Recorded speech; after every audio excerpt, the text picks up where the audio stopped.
Est-il juste de dénoncer les faux docteurs?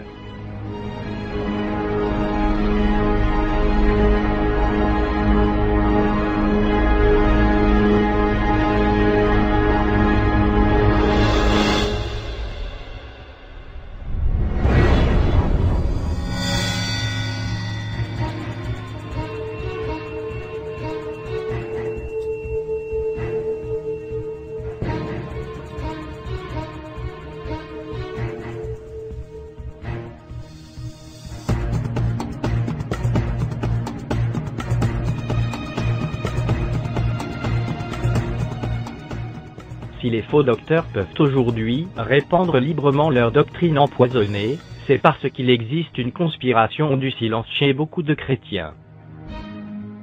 Les loups ravisseurs déguisés en brebis peuvent donc aisément ravager le troupeau et détruire de nombreuses brebis. Jean-Baptiste a appelé les pharisiens et les sadducéens, c'est-à-dire les chefs religieux de son époque, race de vipères. Voir Matthieu 3, verset 7. Aujourd'hui, il serait accusé de manquer d'amour et d'être trop dur, ou même de ne pas être chrétien.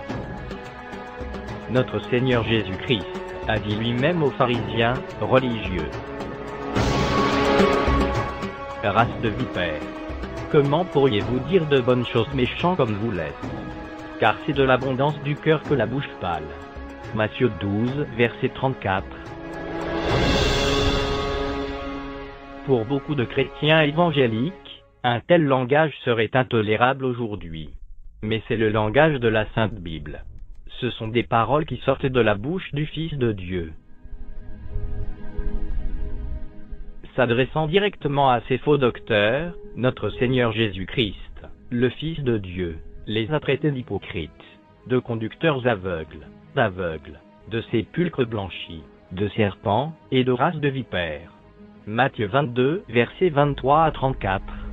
Pourtant, on nous demande aujourd'hui de fréquenter et de traiter en frères des hommes dont les doctrines sont tout aussi antibibliques que celles de ces pharisiens. Certains de ceux qui se proclament des chrétiens évangéliques, fondés sur la Sainte Bible, insistent pour que nous collaborions avec des catholiques romains, ou avec d'autres hérétiques du même genre. Pourtant, selon certains, nous n'aurions même pas le droit de reprendre ces soi-disant chrétiens pour leur compromis. Au début de son ministère, Jésus monta à Jérusalem. Il trouva dans le temple les vendeurs de bœufs, de brebis et de pigeons, et les changeurs assis. Ayant fait un fouet, avec des cordes, il les chassa tous du temple, ainsi que les brebis et les bœufs. Il dispersa la monnaie des changeurs, et renversa les tables. Et il dit aux vendeurs de pigeons: ôtez cela d'ici. Ne faites pas de la maison de mon Père une maison de trafic. Jean 2, versets 13 à 16. On aime bien représenter aujourd'hui notre Sauveur comme rempli de douceur, d'amour et de délicatesse, même à l'égard des faux docteurs. Mais ceci est complètement faux. Quand notre Seigneur Jésus-Christ avait affaire à des faux docteurs ou des faux prophètes, ses paroles étaient très tranchantes, et ses actions claires et nettes. Vers la fin de son ministère, notre Seigneur Jésus-Christ éprouva encore le besoin de purifier le temple. On ne doit jamais cesser de dénoncer les fausses doctrines et pratiques. Il dit alors: n'est-il pas écrit: ma maison sera appelée une maison de prière pour toutes les nations, mais vous en avez fait une caverne de voleurs. Marc 11, verset 17. Est-ce bien différent aujourd'hui? Les voleurs se sont introduits dans la maison de Dieu. Ils volent la Sainte Bible au peuple de Dieu, et l'empêchent d'entendre la doctrine de la sanctification et de la séparation. À tel point que vous ne pouvez presque plus distinguer les chrétiens des gens du monde. En toute honnêteté, ne faut-il pas dénoncer ces voleurs, ces faux docteurs et ces faux prophètes? Aujourd'hui, ces faux docteurs ont envahi les églises avec leurs livres, leur musique, leurs films, leur psychologie et leurs séminaires. Ils ont transformé la maison du Père en caverne de voleurs. Il est temps que des hommes de Dieu se lèvent pour dénoncer leurs mensonges et leurs erreurs, afin que tout le monde soit au courant. chrétiens, si nous nous amusons à mélanger l'erreur et la vérité, nous perdrons sans défaut, sans équivoque, le vrai Christ biblique, le vrai salut biblique, et la saine doctrine. La Sainte Bible nous ordonne de dénoncer l'erreur et le mensonge. Nous devons éprouver ceux qui répandent le mensonge. Bien-aimés, n'ajoutez pas foi à tout esprit, mais éprouvez les esprits, pour savoir s'ils sont de Dieu, car plusieurs faux prophètes sont venus dans le monde. 1 Jean 4, verset 1. Toute doctrine, et tout docteur, doivent être éprouvés à l'aide de la parole de Dieu. À la loi et au témoignage, si l'on ne parle pas ainsi, il n'y aura point d'aurore pour le peuple. Nous devons juger chaque message, chaque messager et chaque méthode, en les examinant à la lumière de la Sainte Bible. Notre Seigneur Jésus-Christ félicite ainsi l'Église d'Éphèse. Je connais tes œuvres, ton travail et ta persévérance. Je sais que tu ne peux supporter les méchants, que tu as éprouvé ceux qui se disent apôtres et qui ne le sont pas, et que tu les as trouvés menteurs. En revanche, notre Seigneur Jésus-Christ reprocha à l'Église de Pergame de tolérer en son sein ceux qui enseignaient la doctrine de Balaam et la doctrine des Nicolaïtes, chose qu'il est. Apocalypse 2, versets 14 à 15. Il n'est jamais juste de tolérer les faux docteurs, mais il faut les éprouver à l'aide de la parole de Dieu, et il faut les dénoncer. Bien entendu, ceux qui veulent désobéir à la parole de Dieu chercheront par tous les moyens à rejeter un tel enseignement. Nous devons les reprendre.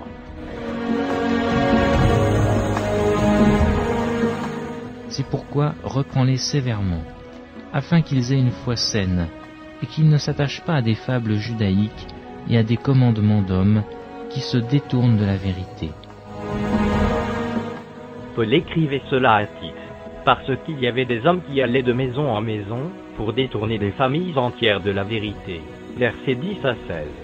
Aujourd'hui, des hommes comme Oral Roberts, Robert Schuller, Pat Robertson et bien d'autres détournent des familles entières de la vérité par leurs fausses doctrines.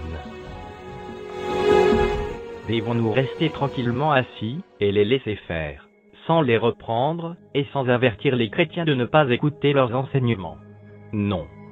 Le serviteur de Dieu fidèle doit être attaché à la vraie parole telle qu'elle a été enseignée, afin d'être capable d'exhorter selon la saine doctrine et de réfuter les contradicteurs.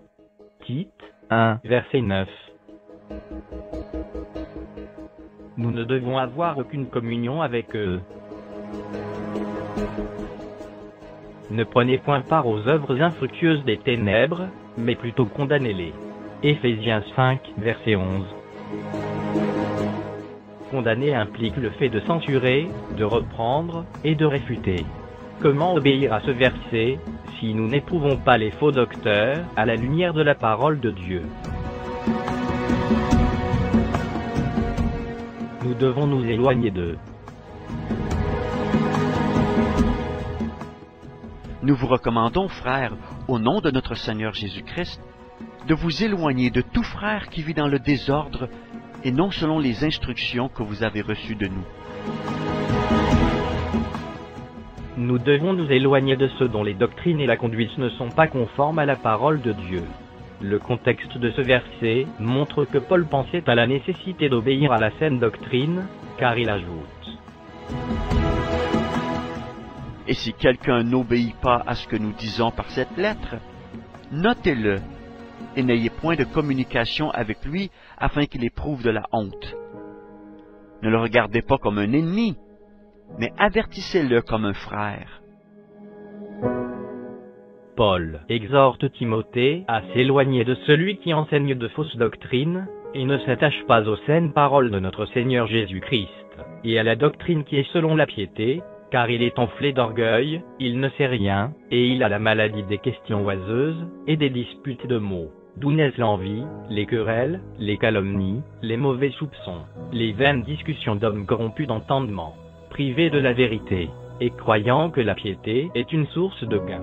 1 Timothée 6, versets 3 à 5. Paul demande aussi à Timothée de s'éloigner d'une sorte d'homme ayant les traits suivants.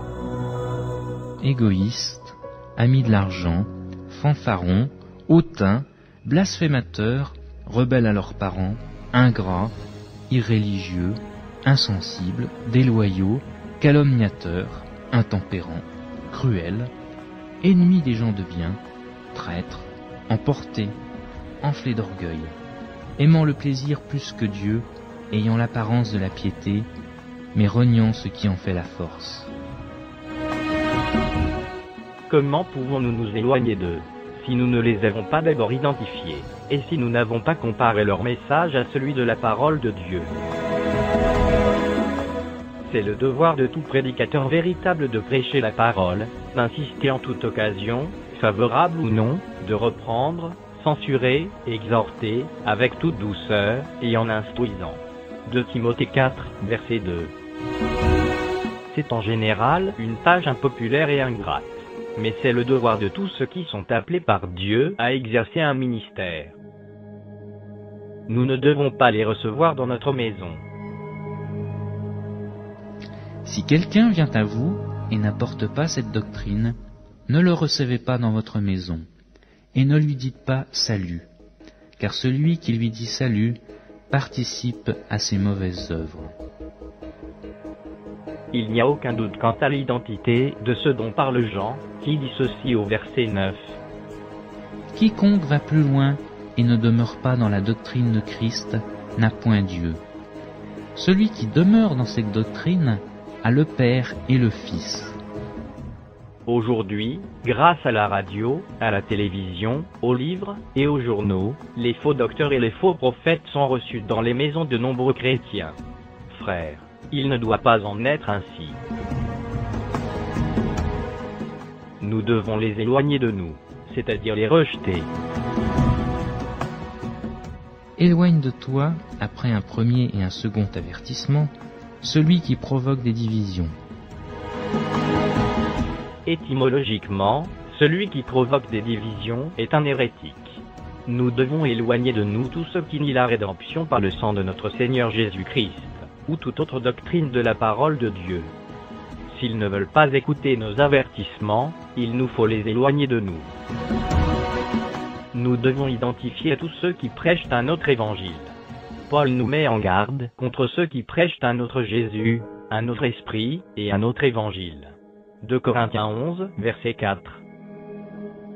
Comment les reconnaîtrons-nous si nous n'examinons pas de très près cet autre Jésus, cet autre esprit et cet autre évangile?